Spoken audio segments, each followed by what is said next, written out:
Everyone watched the academy bully beat down the Deathworld girl. Then the instructor showed up.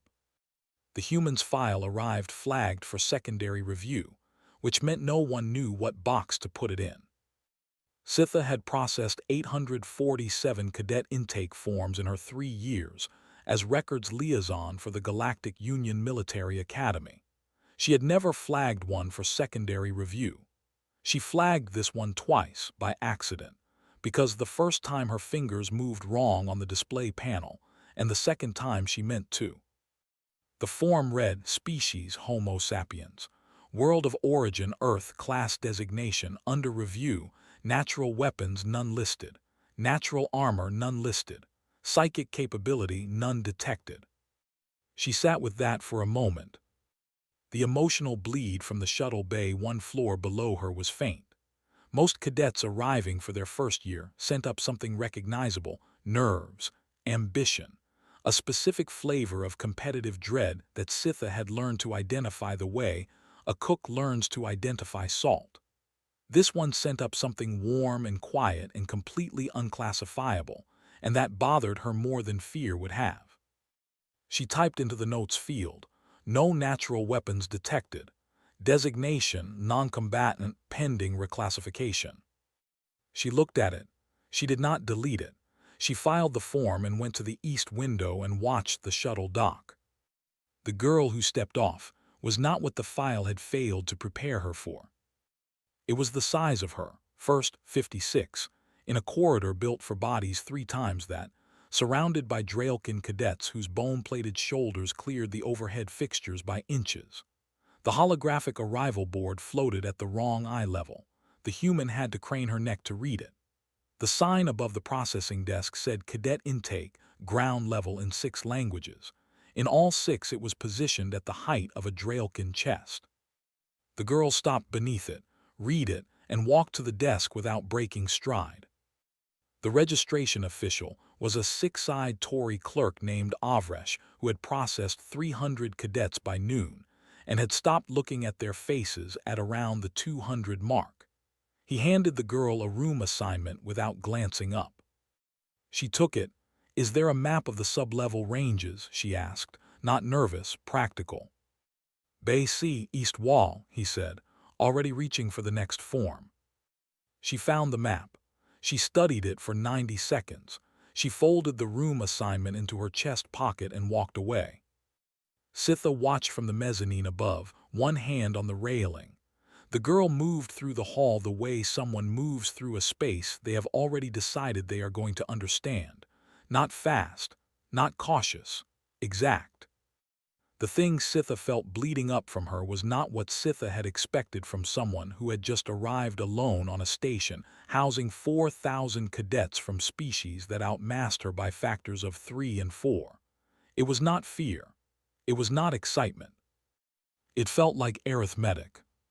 Senior Instructor Phthalo addressed the full first-year cohort in the main drill hall at 800 the following morning. There were 300 of them, Draelkin in the back rows because they needed the height clearance. Valenry clustered near the center, pale and still. A handful of Torvathy engineers along the left wall, built low and dense, who never seemed to need much space and always seemed to occupy exactly the right amount of it. And in the third row from the front, slightly to the left of center, one human. Phthalo walked the length of the hall without looking at any individual cadet. When he reached the midpoint, he turned. His gaze moved across the room in one slow pass, the way a scanner moves, calibrating rather than seeing. It paused on Elia Vass for exactly 1 second. Then it moved on. His voice filled the hall without effort. The Draelkin had secondary vibration membranes in their chests, and still his unamplified voice sat on top of theirs. This academy does not care about your species, he said. It does not care about your bloodline, your politics, or what you were before you arrived. It cares about results. The ones who provide them remain. The ones who do not, he paused, looked at nothing in particular, are free to go at any time. SciFi, seated in the observer's gallery above, watched the human cadet's face. It did not change. She was taking notes on a small physical pad, the kind no one used anymore. She had written 3 things by the time Thalo finished speaking, and Sitha, at this distance, could not see what they were. The first week was calibration. The Academy ran its new cohort through baseline assessments: strength, endurance, tactical aptitude, psychic resonance for the species that had it. The results were logged, weighted, and used to sort cadets into training tracks before the second week began. Elia Vass could not match a Draelkin in a strength assessment. She was not close. The Torvathy ran endurance grids at a pace that would have hospitalized most baseline species, and she finished in the middle of the pack, not last, not close to the front. She had no psychic resonance. The field testers logged her result in under 10 seconds and moved on. She outran almost all of them. Not in the sprint assessments, where Draelkin muscle structure gave them an insurmountable mechanical advantage. In the extended runs, the 12K navigation grid, the multi-floor obstacle circuit, she moved through the field in the last third and then kept going while other cadets hit their limits and slowed. She did not speed up. She did not slow down. She ran at the same pace at the start as she did at the end. She never complained. She never explained herself to anyone. She showed up each morning before the posted start time and was already doing something when the other cadets arrived. Sitha noted it. She noted everything. That was, officially, her job. But she noticed herself noting Elia Vass more than the others, and she was not entirely sure why yet. Day 3, the mess hall at noon. Corvin Dihal had not needed an audience before in his life, because his life had always contained one. He was the highest-ranked cadet in the incoming class. This was not a surprise. He had been the highest-ranked cadet in every institution he had attended, by margins that made the ranking itself feel somewhat beside the point. He was 19 by Draelkin reckoning, which placed him roughly at peak physical capacity for his species. 8 feet, 4 arms, somewhere close to 500 pounds of bone-plated muscle that moved with the effortless, slightly terrifying fluency of something that had been built to do exactly this. He sat at the center table. He ate. He spoke. The cadets around him laughed when he said things, which is a different social act from laughing when something is funny, and Sitha, 3 tables back, could feel the shape of the room orienting toward him the way a magnetic field orients iron. She noticed when his attention shifted. He had been watching Elia for 2 days, she realized. Not openly. Not yet.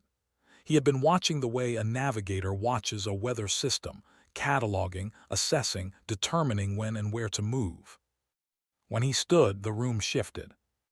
He crossed to the table where Elia was eating alone and stood at the end of it. His shadow covered her completely. She looked up from her food. 200 years, he said, loud enough for the tables nearest them to hear. Your whole species has been in space for 200 years. My family has been producing warriors for 6,000. He let that sit for a moment. You are not the same as me. You are a charity case, and everyone here knows it. The room was very quiet. Elia looked at him for a moment. Then she looked back at her food. I am here to train, she said, same as you. She picked up her fork and went on eating. Corvin waited. He had a prepared response for every direction this conversation could go: aggression, humiliation, deflection, tears. He did not have a response for this. For the first time in the exchange, something flickered in his face that was not contempt. He covered it fast. He turned and walked back to his table, and the cadets around him laughed on schedule, but Sitha felt the shape of something shift. He had expected a reaction. He had received a weather report. She did not know yet what that meant. She filed it. The sabotage was quiet and professional. The jammed locker was first. 4 days later, the seal mechanism locked from the inside overnight, and Elia spent 11 minutes forcing it open by hand before the morning formation, which made her 2 minutes late, which was logged. The deleted scores came next. Her tactical aptitude results from week 2 vanished from the shared database. She resubmitted her answers from written notes she had apparently kept. The duty roster manipulation placed her on 3 consecutive overnight maintenance shifts, legal and exhausting, and technically within cadet assignment parameters. Corvin timed all of it for maximum deniability. He was very good at this. He had learned early that the most effective cruelty is the kind that cannot be proven. She did not report any of it. Sitha watched her absorb each incident with the same quality of stillness she had brought to the mess hall, to the corridor on arrival day, to the drill hall on her first morning. Not suppression, not patience, something older. Then came the formation run. It was the 3rd week, a 6K timed circuit through the station's exterior maintenance ring, narrow corridors, 0G transitions, 3 ladder sections that Draelkin had to fold themselves through. Corvin caught her ankle on the 2nd ladder descent. It was fast and low and looked, if you were watching from the wrong angle, exactly like a stumble. She hit the track grating at speed. Several cadets behind her had to redirect. She lay still for 2 full seconds. Then she pushed herself upright and ran the rest of the circuit. He told the instructor she had slipped. The instructor logged it as a fall and moved on. Sitha, in the gallery above the course end, felt what came off Elia when she crossed the finish line. Not anger, not pain, or not only pain. The same quality she had been unable to name since the shuttle dock. She had a better word for it now, after 3 weeks.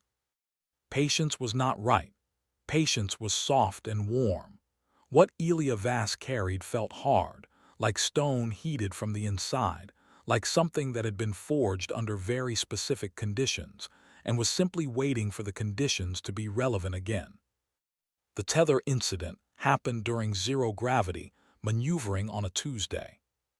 The safety line on Unit 7 of the exterior training array was cut cleanly, partway through the splice.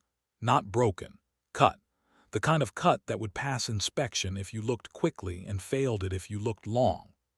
Elia Vass went into uncontrolled freefall over the station's exterior array for 90 seconds before the automated recovery system caught her. The medical officer who checked her afterward, a Valenry named Sol who had 20 years post-assignment in emergency trauma intake, looked at his instruments twice. "Your heart rate never exceeded 110, he said. He said it as a question. "No," she said. During 90 seconds of uncontrolled freefall. "I've experienced worse," she said. Sol looked at his instruments a 3rd time. "Where?" he asked. She was already pulling her sleeve back down. "It's in my file," she said. "The section under Colony of Origin." He pulled the file. He read the entry for Keth 9. He looked up, but she had already left. Sitha had been in the corridor. She had felt the 90 seconds as a kind of pressure in her own chest, not Elia's fear, because there was not enough fear there to feel, but the readout of something else. A body that had decided, some years ago, what it would and would not permit itself to experience as threatening, and had not revisited that decision since. She watched the girl walk back toward the dormitory block, and did not speak to her yet. Not yet. She did not know what she would say. Night 14, Elia's quarters, 1:30. Sitha felt her wake from 2 floors up. Not a nightmare, something deliberate, a decision. She tracked the emotional signal through the station's layout, the quarters section, room 14G still, focused. She did not go to her, not that night. But later, she would think about what she had felt at 1:30 on night 14, and she would think, "That was the first time I understood that this was not going to go the way anyone expected." What she felt was not ambition. It was not preparation in the ordinary sense. The ordinary sense involved anticipation of a specific outcome, and this had none of that. It felt like someone who had already burned down and rebuilt themselves once at age 12 in conditions that would have ended most things, and who was simply doing it again, methodically, in a room by herself with the door closed. In the Crucible archive much later, the evidence log would list Elia Vass's signature items from the bout. The entry for the hand wraps red. Earth origin, approximate age 9 years, no material combat value. Retained by subject throughout. Status, intact. On night 14, she took them from the locked case she had carried on the shuttle. They were old and fraying, stained brown at the knuckles from years of use. She held them in her hands. She thought about whatever she thought about. Then she wrapped them carefully around each hand, the way someone does something they have done 10,000 times. She began to train. Sitha, 2 floors up, felt the shape of it and could not look away. The galaxy had 4,000 candidates to choose from. They sent the one they couldn't break. Stay with me. 7 weeks in, Wargames module Tuesday morning. The Korathi Pocket simulation had been run by every first-year class at the Academy for 212 years. None of them had won it. The scenario was designed to be unwinnable. Its purpose, per the module briefing, was to teach fighting retreats and loss minimization under conditions of total strategic disadvantage. Thalo ran the module himself. He stood at the back of the simulation room with his arms folded and watched the holographic display with the specific expression of someone who has watched the same outcome arrive 212 times and expects it to arrive a 213th. The scenario loaded. 300 cadets were divided into command groups. Elia's group drew the Blue Fleet, undermanned, outgunned, positioned badly in a sector with minimal cover. Red Fleet outnumbered them 3-1 and had the terrain advantage. For the first 9 minutes, the scenario proceeded as all 212 previous attempts had proceeded. Then something changed on the display. It was subtle at first, a repositioning of Red Fleet's reserve wing, seemingly ordered from within the simulation, responding to a signal Sitha could not find in the scenario's listed parameters. She looked at the tactical overlay. She looked at the Blue Fleet command inputs. She looked at Elia Vass, sitting at a station in the 3rd row, moving inputs with quiet, continuous attention. The signal was false. It was a communication relay flaw in the enemy fleet architecture, a gap in the handshake protocol between Red Fleet's command core and its reserve units that had existed in the scenario for over a century and had never been used because no one had noticed it was there. Elia had apparently noticed it somewhere around the 4-minute mark. She drove a strike force through the repositioned gap at a velocity outside the scenario's calculated parameters. Half the Blue Fleet was destroyed in the process. The enemy flagship was captured. The engagement timer read 11 minutes and 7 seconds. The holographic display showed the result in glowing text. Simulation complete, Blue victory. The room was silent. Thalo stood at the back with his arms folded. His expression did not change. He looked at the display for a long moment. He looked at Elia, who was already making a note on her physical pad. He ended the class early. He walked out without a word. In the hallway, Sitha caught up with him. Instructor. He did not stop. She fell in beside him. That result. Log it, he said. Yes, but the implication. Log it, he said again, and turned a corner and was gone. Sitha stood in the corridor. She thought about the flag she had put on the intake form. Non-combatant, pending reclassification. She thought pending. The training hall was empty at 2100, which was why Corvin chose it. Sitha was not supposed to be there. She had gone to return a data pad to the equipment cage on sub-level 4 and had taken the long corridor by habit and had heard the sound before she saw the source, a flat impact, something hitting a wall with controlled force, and then a pause, and then it happening again. She stopped at the doorway. Elia was at the far end of the hall working a movement pattern on the resistance dummy, alone. Whatever the system was, Sitha did not recognize it. It was not in the academy curriculum. It was not like anything she had seen the Torvathi use or the Draelkin. It was designed entirely. She could see this even without understanding it, around the premise that the person using it would always be smaller than whatever they were hitting. every angle built for someone who could not afford to take the Force directly, every sequence ending in a redirect rather than a block. Corvin walked in from the east entrance with 3 cadets behind him. He had not seen Sitha in the doorway, he had seen Elia. He crossed the hall without any particular speed and shoved her with 2 arms. Real force, not a training push, the kind of force a Draelkin uses when he is not thinking about what he is doing to something smaller, or when he is thinking about it exactly. She went across the floor and hit the far wall. Sitha's hand went flat against the door frame. Elia lay still. 2 seconds, 3. One of the cadets behind Corvin made a sound, the other 2 were quiet. She pushed herself off the floor. She stood. She turned to face him. Her expression contained nothing. Sitha had a name for not anger, which would have been readable, not fear, which would have been understandable, not defiance, which would at least have been a reaction. It was older than all of those. It was the face of someone who had already decided something some time ago and was simply watching events confirm the decision. Corvin held the look for a moment, and then so fast, so nearly invisible that Sitha almost missed it, certainty left his eyes. 1 fraction of a second, a gap in the architecture of his confidence, there and gone. He made a dismissive sound and led his group out. Elia watched them go.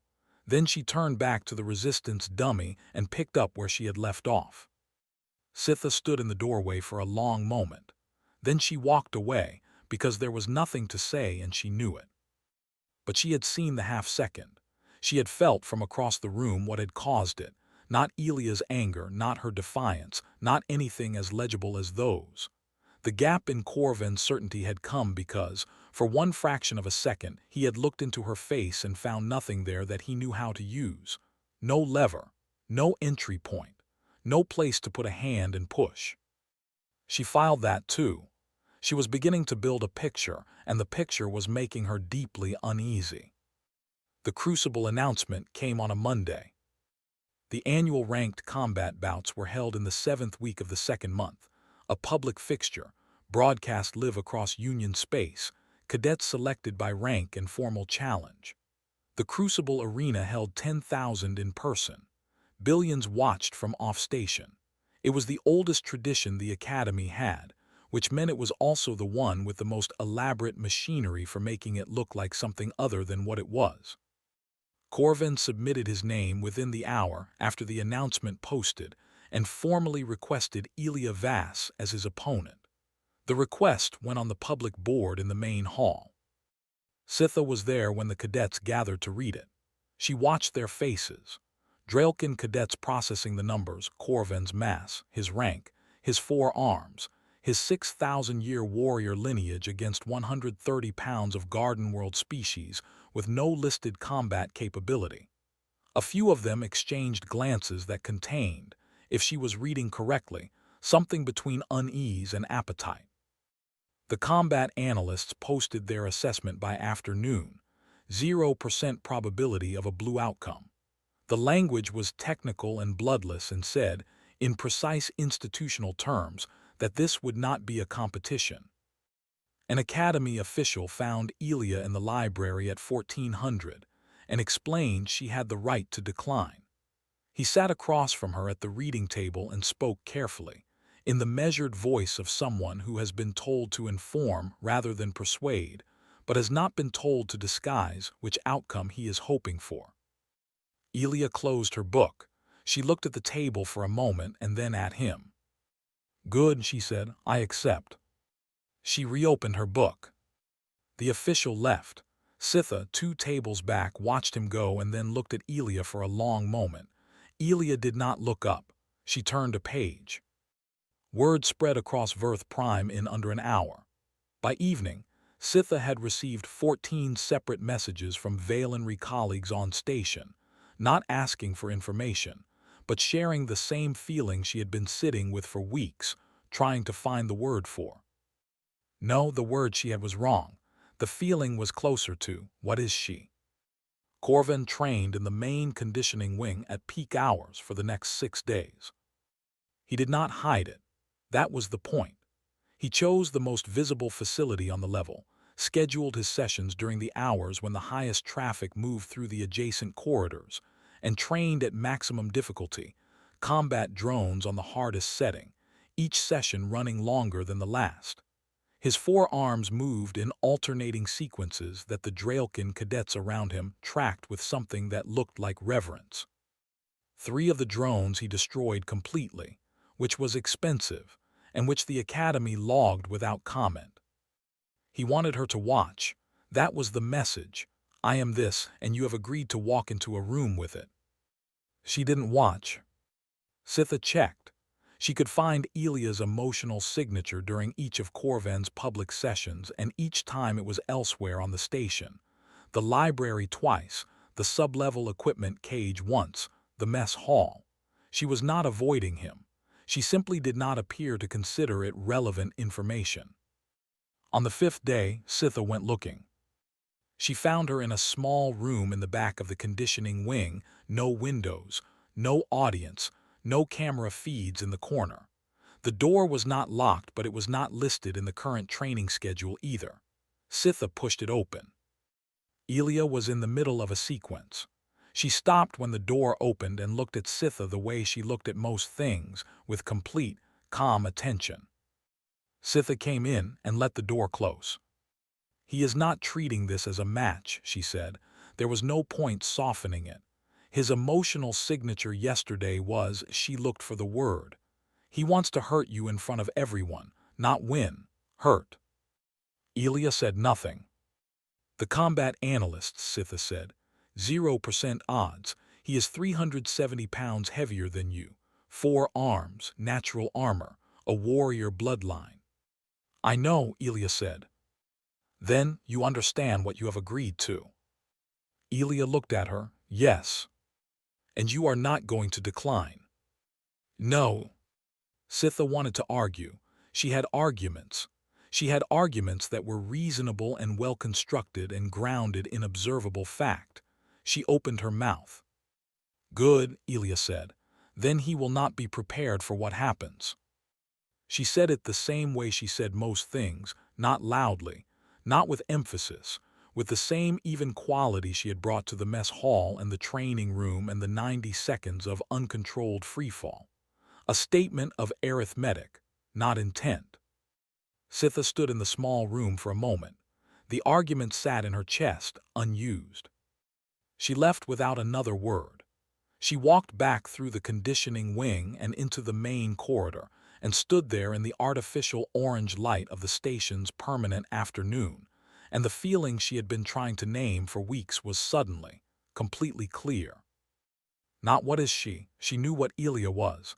She had known since night 14. The feeling was this: the galaxy does not know what she is, and it was about to find out.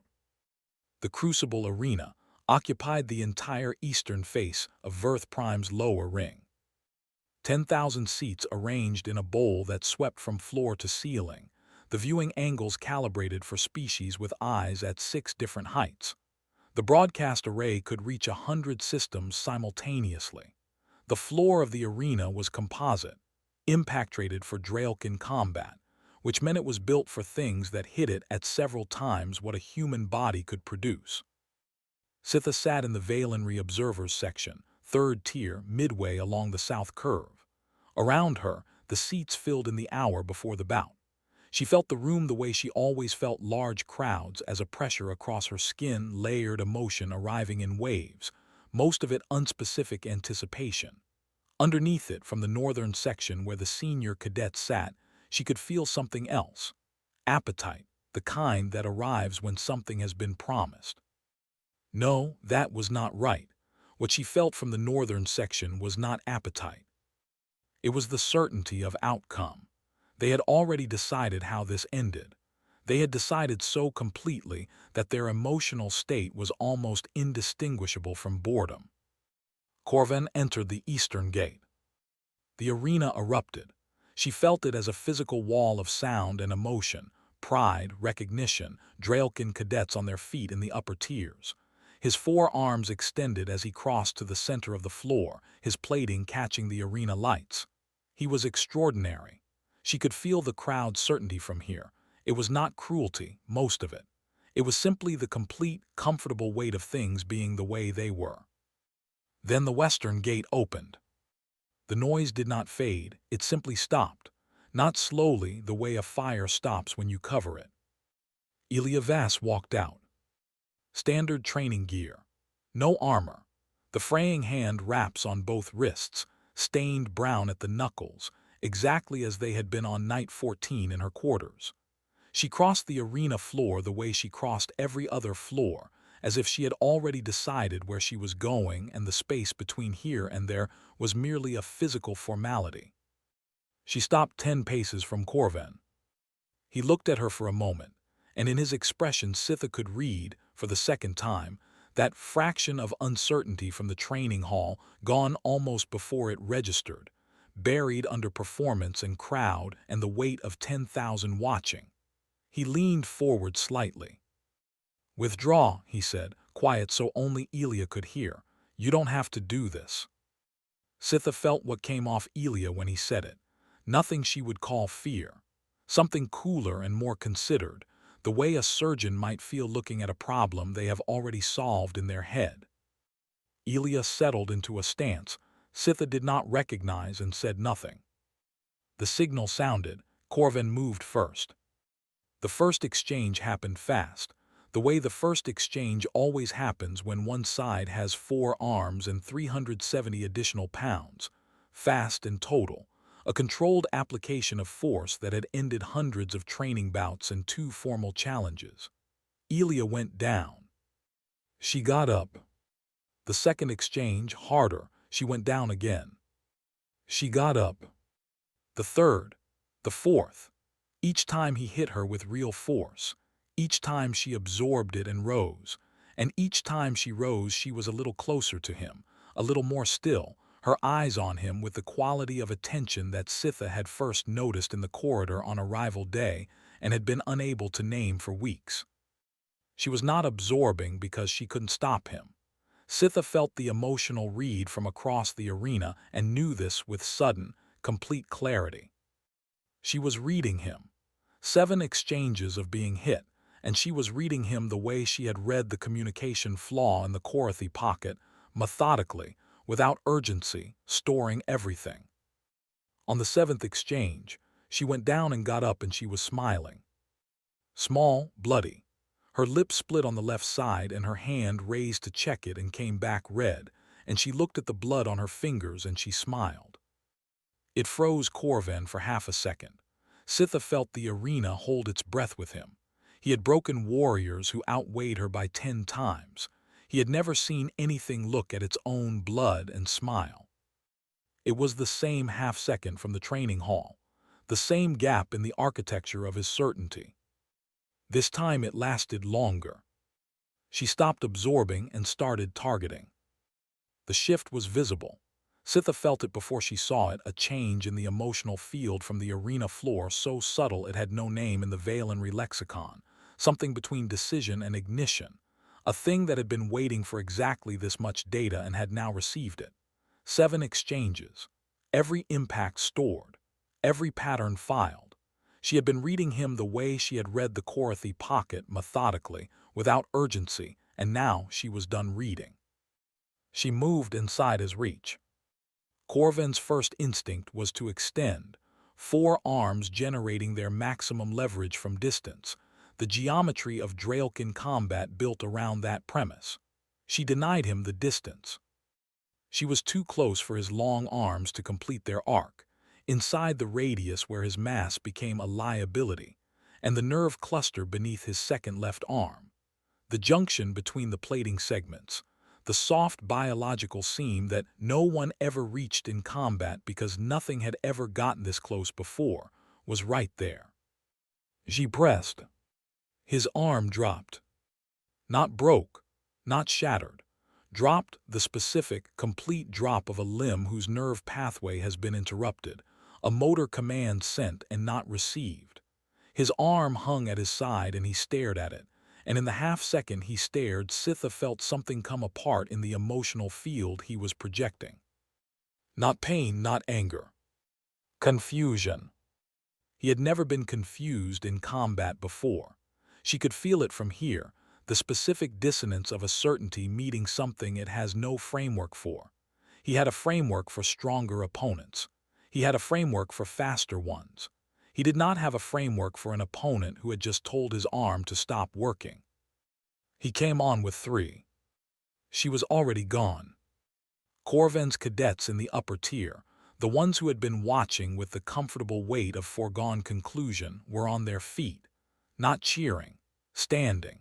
Sitha caught the shift in their emotional register. The foregone conclusion had developed a question mark, and they did not know what to do with it. The soft tissue behind his left knee was next. She hit the ground twice getting there, glancing blow off the shoulder, sent sideways, rolling before she had fully stopped moving. The Torvathy observers in the west tier were leaning forward in a way Torvathy do not lean forward, their engineer's attention suddenly and completely engaged, and Sitha thought, "They are counting." She did not know what they were counting. She would find out later it was micro-corrections. She reached the knee. She hit the soft tissue with her heel and every pound of mass she could drive behind it, and she felt the arena change around that strike the way air changes before a storm, the pressure dropping, something shifting in the accumulated emotional weight of 10,000 beings who had arrived with a verdict and were watching the verdict revise itself in real time. He stumbled, not far.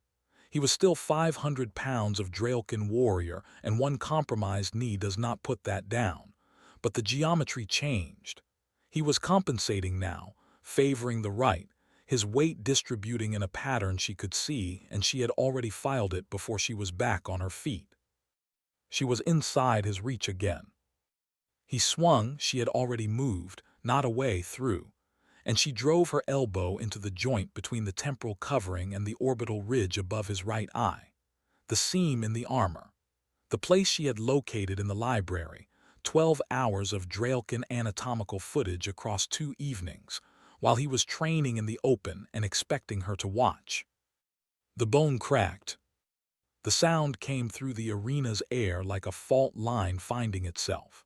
Dark blood appeared at the orbital ridge and tracked a line down the plane of his face, and for a moment Sitha could not process what she was seeing because she had no frame for it, and then the frame arrived. Corvin Dihal dropped to one knee. The arena did not react. That was the thing she would remember, not noise, not eruption, not the crowd responding. The crowd simply stopped. 10,000 beings simultaneously could not locate their response. The top-ranked cadet in the academy, Draelkin noble, warrior bloodline 6,000 years long, was on one knee in front of a human girl with cloth wraps on her wrists, and the arena held its breath because the arena did not have a script for this. Sitha could not feel her own hands. She was aware, distantly, that she was gripping the railing in front of her with both of them. She was aware that the Valenry diplomatic attaché 3 seats to her left had made a sound that was not a word. She was aware of 17 different emotional frequencies arriving at her skin simultaneously, from 17 different directions, and all of them contained the same core note. She had never felt 10,000 beings confused at once before. It felt like standing at the edge of something with no visible bottom. Corvan was breathing. His 3 remaining arms supported him against the floor. He looked at his hands. He looked at the blood on his face reflected dimly in the composite flooring. He looked at the human girl 10 paces from him. He looked at her the way she had looked at her own blood. And then something came off him that Sitha had not expected and could not name until later, not humiliation, not defeat, recognition. He looked at her and recognized something he had not believed was there. She watched his eyes go black. The shift happened in under 2 seconds. The plating across his torso and shoulders moved. Sitha had read about this in the xenobiology files, and the reading had not prepared her for watching it. The armored segments reconfiguring, the gaps sealing, a sound like something ancient locking into place. His remaining 3 arms swelled. The muscle structure beneath the plating expanded as the biological cascade released, a process she could feel at 30 meters as a pressure change in the air itself. The sound from his chest was not a roar. It was older than a roar. It arrived in her ribcage before it reached her ears. Draelkin war state. Biological overdrive triggered by proximity to lethal threat. Strength tripled.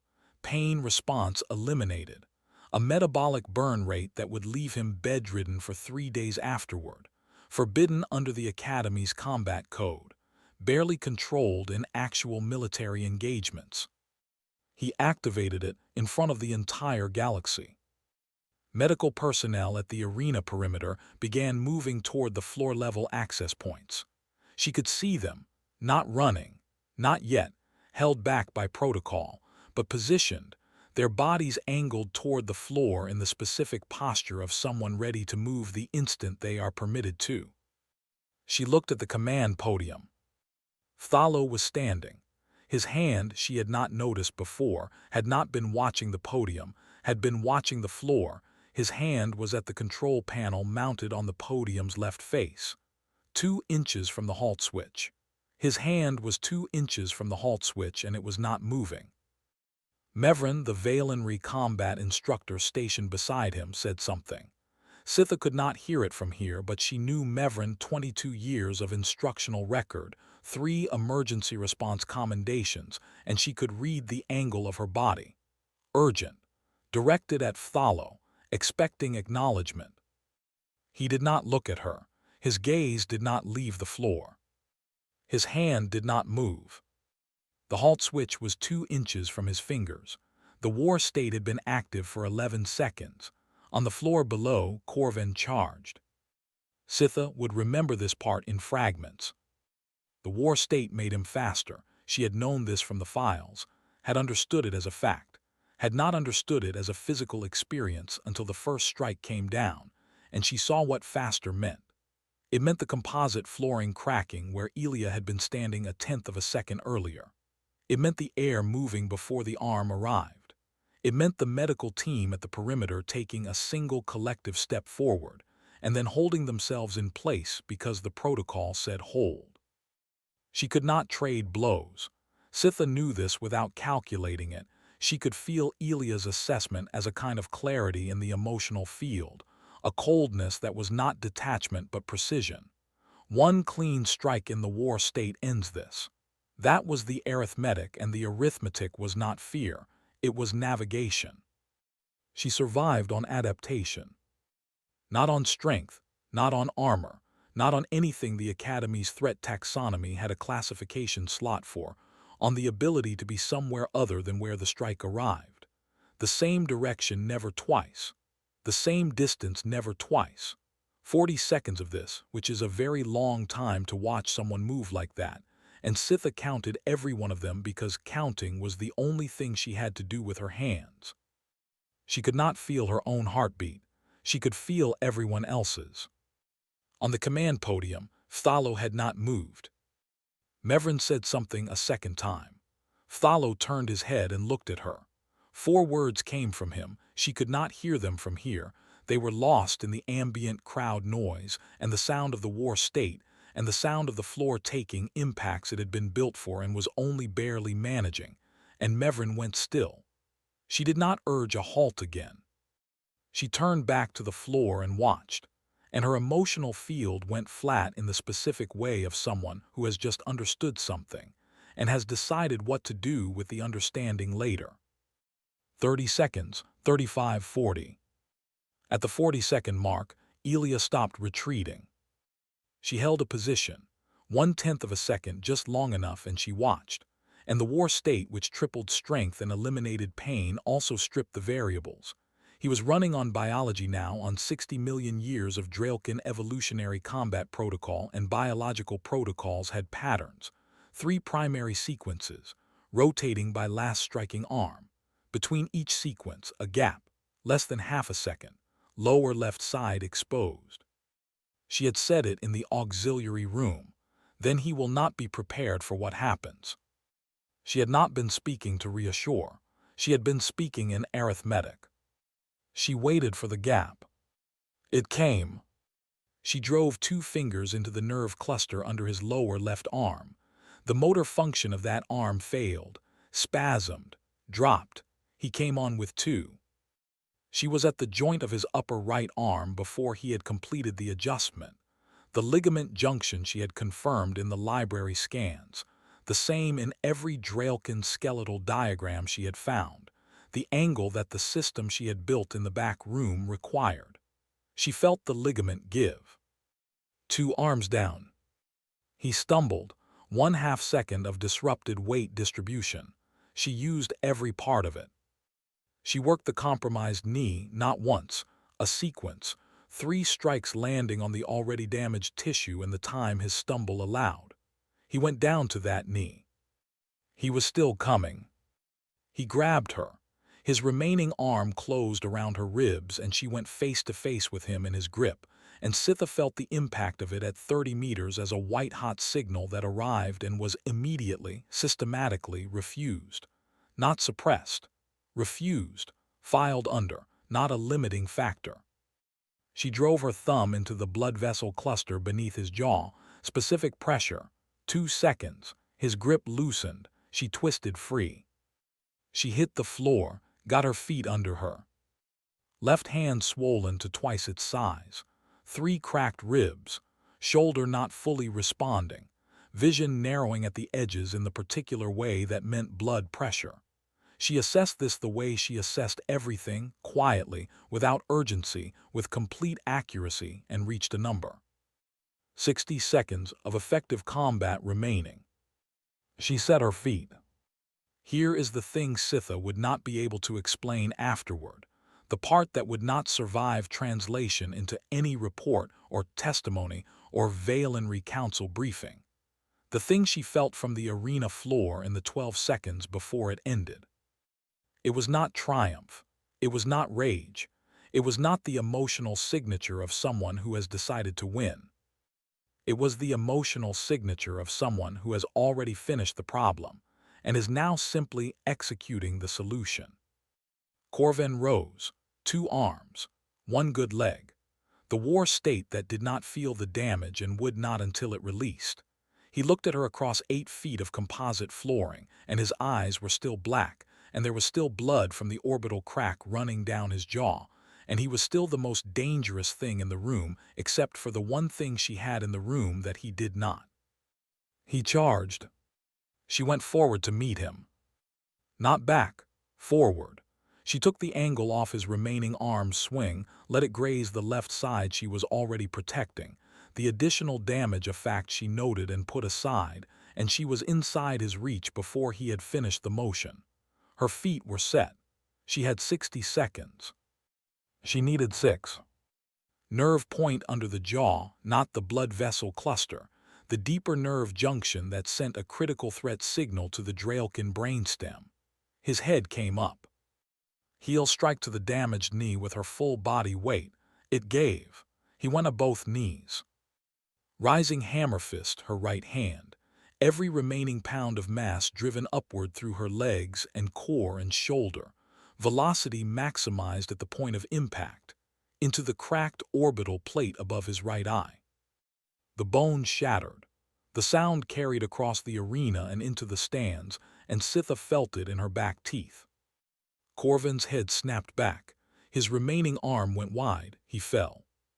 The impact shook the stands. He tried to rise. His arms pressed the floor. He lifted 6 inches 8, the war state still running, still refusing the verdict, 60 million years of biology that did not accept this outcome. His head was not clear. His arms could not hold the weight. He crashed down. Elia stood over him. She was swaying, not falling. She had made a decision about falling some years ago in specific circumstances, and the decision held but swaying, and the blood on her face was hers now as well as his, and her left hand was so swollen she could not close it, and her breathing was the careful, shallow breathing of someone working around broken ribs. She raised her right fist. The war state had shifted his plating forward, sealing the frontal coverage, which also, the engineering of the biology, optimizing for frontal impact, left a gap. Base of the skull. The posterior plating had not fully sealed against the spinal column. She was a human girl with 9-year-old cloth wraps on her right fist and a gap at the base of a Draelkin skull. She had 60 seconds. She needed one. She held the fist for 3 heartbeats. 10,000 beings watched, billions more across 100 worlds. In the observers section, Scytha was on her feet. She did not remember standing. She could feel what was in the arena with a clarity that was almost unbearable, not Elia's intent, because Elia's intent was a thing decided before she walked out of the auxiliary room, decided the way she decided everything, without announcement, but the weight of the moment itself. The specific gravity of a fist raised and a fist not falling. 3 heartbeats. She lowered her hand. She stepped back. She did not speak. The arena held its silence for one more beat, long enough that Scytha thought the silence might simply continue forever, that this was the new condition of the room, and then Phthalo pressed the switch. The official timer read, 2 minutes, 41 seconds since war state activation. Scytha exhaled. Around her, a Valenry diplomat began to cry. The Draelkin cadet 2 rows above her sat down heavily, as if his legs had made a unilateral decision. The Torvathi engineers in the west tier were still leaning forward. They were not going to stop leaning forward for some time. On the floor below, Elia stood in the center of the arena. She did not raise her arms. She did not shout. She stood there, broken and bleeding and upright, and let 10,000 beings and the broadcast feed and the billions watching on 100 worlds look at her. And in that looking she was delivering the last part of the argument she had walked out of the auxiliary room to make. The medical teams came onto the floor. She stood still and let them. But Scytha, watching from the 3rd tier, hands still on the railing, still not entirely sure when she had stood up, could not look away from the command podium. From the halt switch, now pressed. From Phthalo's hand on it. From Mevrin standing beside him, looking at the floor with an expression that contained something Scytha had not seen on her face in 11 years of shared corridor and training yard and professional proximity. She was going to have to think about those 4 words she had not been able to hear. She was going to have to think about them very carefully. She thought about them that night. She thought about them in the medical bay corridor, while the regenerative suspension hummed through the wall, and the night cycle light ran blue, and she sat on a bench outside the ward with her left hand in a compression wrap, and her ribs taped, and nothing else to do. She thought about the angle of Phthalo's body when Mevrin spoke to him. She thought about the specific quality of Mevrin's stillness when he answered.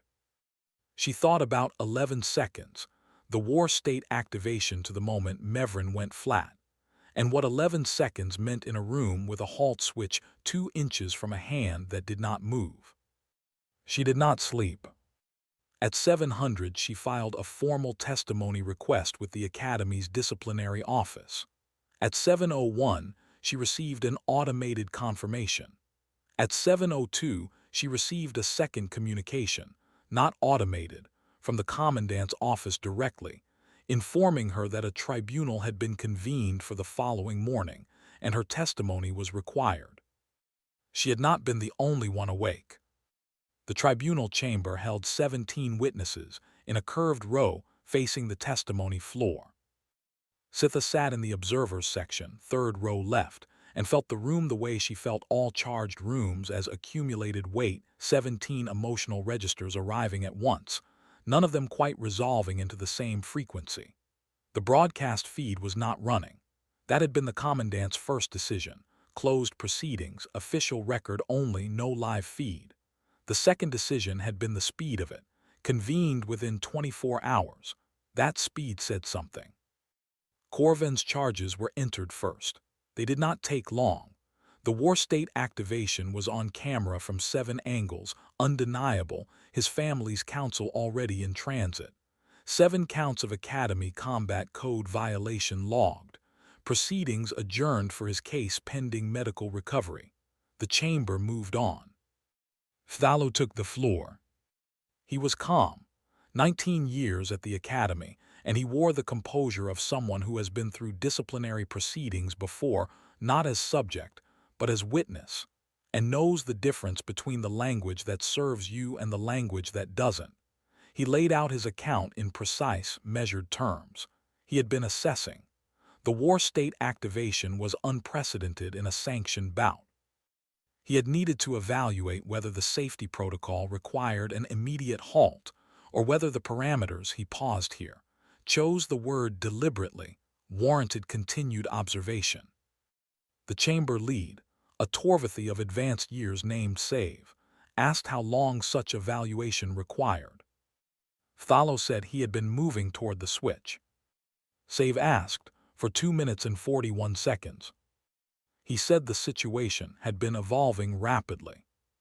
Save asked whether, in his professional judgment, a 130-pound human cadet in combat against a Draelkin warrior in the war state constituted a standard-rate threat assessment scenario. A pause. Thalo said he had been monitoring the cadet's condition throughout. Mevrin testified next. She was brief. She did not look at Thalo and she did not editorialize, and she stated what she had observed with the precision of someone who has decided that precision is the most useful thing she can offer a room. She had been stationed beside the presiding instructor at the command podium. Within 8 seconds of the war state activation, she had identified it as a critical safety event. She had urged an immediate halt. The chamber lead asked what Thalo had said in response. She said he had not responded in the first instance. The chamber lead asked if there had been a second. Yes, she said, approximately 20 seconds into the war state engagement. She had urged a halt a second time, and Thalo had turned and looked at her. The chamber lead asked what he had said. Mevrin's translator, Chip, rendered it in the chamber's common language as 4 words. Let the animal learn. The chamber was quiet. Not the quiet of the arena. The arena had been shock, 10,000 beings recalibrating at once. This was different. This was the quiet of a room in which something has been said that cannot be unsaid, and every person in it is sitting with the specific weight of that fact, deciding what it means for the thing they thought they were part of. Sitha felt it across all 17 witnesses simultaneously, a single note, arriving in unison. Thalo did not move. The chamber lead looked at him. Instructor Thalo, is this account accurate? He sat with his remaining hands folded in his lap. He looked at a point on the chamber floor approximately 6 feet in front of him. I don't deny the account, he said. Nothing else. The chamber lead let the silence run. Then, thank you, this testimony will be included in the formal record. He was stripped of rank, credentials, and academy privileges that afternoon. The notification delivered to his quarters at 1600, escorted to the shuttle bay at 1800 by 2 academy security officers. Sitha was not in the corridor when he walked it. She heard about it afterward from a Torvathy cadet who described things the way Torvathy described most things. 1 or 2 sentences, all relevant information, no interpretive weight. He said, the cadets were in the hall and they parted, but not for Thalo. They parted because the human cadet was standing among them, arm in a sling, and they had arranged themselves around her without anyone appearing to decide to do it. Thalo looked at her as he passed. She looked back. Neither of them spoke. Sitha thought about that for a long time. Corvin woke from the healing coma on day 3. He asked to see Elia. The ward notified Sitha because she had listed herself as liaison contact. She walked with Elia to the ward, then waited in the corridor because this was not a thing she needed to be inside. She could feel it through the wall anyway. Not the words, walls blocked words, but the emotional register of the room shifted the moment Elia sat down, the way a room shifts when something in it stops pretending. She felt Corvin's field diminished, recalibrated, the confident structure that had scaffolded him for 19 years of Draelkin warrior nobility sitting at a different angle now, not gone, reshaped. She felt Elia's field, which was what it had always been. Warm, quiet, completely unclassifiable. the thing she had felt bleeding up from the shuttle bay on intake day and had not been able to name for months. She waited. Ilya came out after 14 minutes. She did not summarize the conversation. She did not need to. Sitha could feel the shape of what had transferred in that room, not information, not argument, something older than both of those. The specific thing that happens when someone who has been certain encounters something that survived their certainty and is changed by the encounter in a way they did not agree to and cannot undo. "He'll fight again," Ilya said, moving past her toward the corridor. "Yes," Sitha said. "Good," Ilya said, and that was all. Sitha stood in the ward corridor for a moment. She thought about the burning building, about the child carried out, about the decision that had been made in that building at age 12, which was not a decision about strength and had never been a decision about strength, and which had been operating in Ilya Vass every moment since.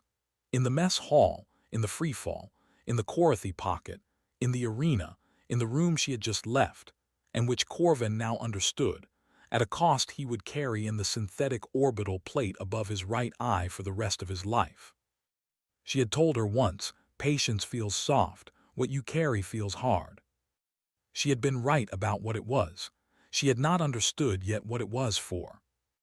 The postscripts arrived over the following days, and Sitha delivered most of them because Ilya had not changed her habits and was, as far as anyone could tell, simply continuing to train.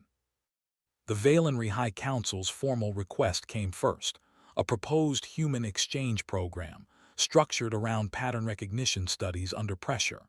3 senior researchers had submitted a preliminary inquiry within 48 hours of the bout. The council approved the formal request by day 5. Sitha delivered this in the library. Ilya said good and went back to her book. Ren found her 2 days later, Ren, who was Torvathy and had spoken perhaps 80 words total since the semester began, none of them social. He stood beside her after morning conditioning for a moment before speaking, in the way Torvathy did when they were being careful with something. The Torvathy High Command had run the arena footage through their combat analysis systems 64 times. The systems could not explain the decision architecture, the 40-second pattern read, the nerve cluster sequencing, the choice of the blood vessel pressure point over a strike when the grip was closing. These were not in any human combat database the Torvathy held, which meant she had built the system herself, which meant it was not individual. It was replicable. It was human. It was a capability rather than an anomaly. He had told them it was not an anomaly. He said this last sentence and turned and walked away before she could respond, which was also Torvathy, and Sitha, watching from across the courtyard, decided she did not need to interpret it for anyone. The commandant called Ilya to her office on day 6. Sitha was not there. She learned about it afterward from Ilya, who relayed it once without commentary. The commandant was old even by Valenry standards. Silver skin, faded near-white, deep-set dark eyes, the psychic presence that fills a room the way a low note fills a space. Not heard so much as inhabited, she had said. When the Union Council approved a human cadet, the expectation had been a symbol, adequate performance, graceful resilience, a respectable ranking, interspecies goodwill made visible. Then, instead, you broke the top-ranked cadet in the class. You solved a scenario that has been unsolvable for over a century. You survived a war-state assault on live broadcast, and you showed mercy to someone who would not have shown it to you. A pause. You were not what we expected. She had asked one question. Was this Ilya's own decision, or had she been sent with instructions? Ilya thought about the military council, the retired soldier who had taught her the system in a building not on any official registry, the burning building, the child on her back, the rescue team's faces when they came through the smoke. I was sent here to show you what we are, she said, but what I showed you, that was mine. The commandant studied her for a long moment. She nodded once. She dismissed her. The academy's new directive, was distributed to all department heads that afternoon. Sitha received it in her capacity as records liaison. She read it twice. The reclassification was official. Homo sapiens, designated Class A threat taxonomy for the first time in the institution's 212-year history. Not for strength, not for armor, for adaptive capability under conditions of systemic disadvantage, which was the Academy's precise language for a thing the classification committee had spent most of the day trying to fit into an existing category and ultimately had not been able to. In the margin of the working draft, a Valenry records officer had written a note and left it in the final version by mistake. The old models do not apply. Elia walked out into the corridor that runs the length of the Academy's central spine. The artificial sky above the atrium glowed its permanent soft orange. Sitha had stopped noticing it in her second year. She noticed it now. The hall was busy the way it was always busy, drills running, cadets moving in groups, the mess hall smell drifting from the east corridor. Sitha fell into step beside her and did not say anything, because there was nothing to say that the corridor was not already saying. They parted for her. Not because she announced herself, not because anyone decided. A Draelkin second year turned, saw her, and stepped aside, and the movement ran down the corridor the way a current runs through a wire. A Draelkin she had never spoken to gave her a nod, not a cadet nod, not social acknowledgement. The nod you give something you have decided to take seriously. Two Torvathi engineers dipped their heads in the form that is also their word for peer. A young Valenry cadet with wide dark eyes and a datapad in both hands stopped and stared with an expression Sitha could feel from a meter away. Not fear, not admiration. The thing that comes just before someone's framework changes, the moment before the new model arrives. Sitha walked beside her and said nothing. She was an empath and the corridor was full, and she could feel it the way she felt whether accumulated weight, hundreds of beings carrying the same recent event, all of them recalibrating around the same new fact. What the fact was she could feel clearly. She did not need to name it. The hand wraps were still on Elia's wrists. Everything else she had worn into the arena was torn or replaced or gone. The training gear logged as damaged, the shoulder brace new, the compression wrap on her left hand clean and medical-grade white. The wraps were the only thing she had worn in that she had also worn out, unchanged, exactly as they had been on night 14 when she had taken them from the locked case and begun to train. Old cloth, 9 years of use, no material combat value. Status intact. In the Crucible archive, under bout record DWG-001, the evidence log listed them that way. Not as a trophy, not as a symbol, as an object that had been present throughout and had not broken. The corridor opened into the main atrium. Above it, through the observation panels, stars. Sitha looked at them, the same stars as last week, indifferent, very far away. Beyond them, a galaxy that had built its models around a particular set of assumptions, that the weapon was the thing you could see, that the threat was the thing with teeth, that the species without armor was the species without danger. It was updating its models now. She could feel it happening the way you feel a large thing moving at a distance. The Valenry Council drafting the exchange proposal, the Torvathi analysts on their 64th pass, the Academy's new directive sitting in department head inboxes across Verth Prime. It would take time. It would miss things. The old models never fully leave. But the record had been entered. The galaxy had built its threat taxonomy around teeth and armor, and the things that could be seen and measured and filed. It had not had a slot for the thing that looks at its own blood and smiles.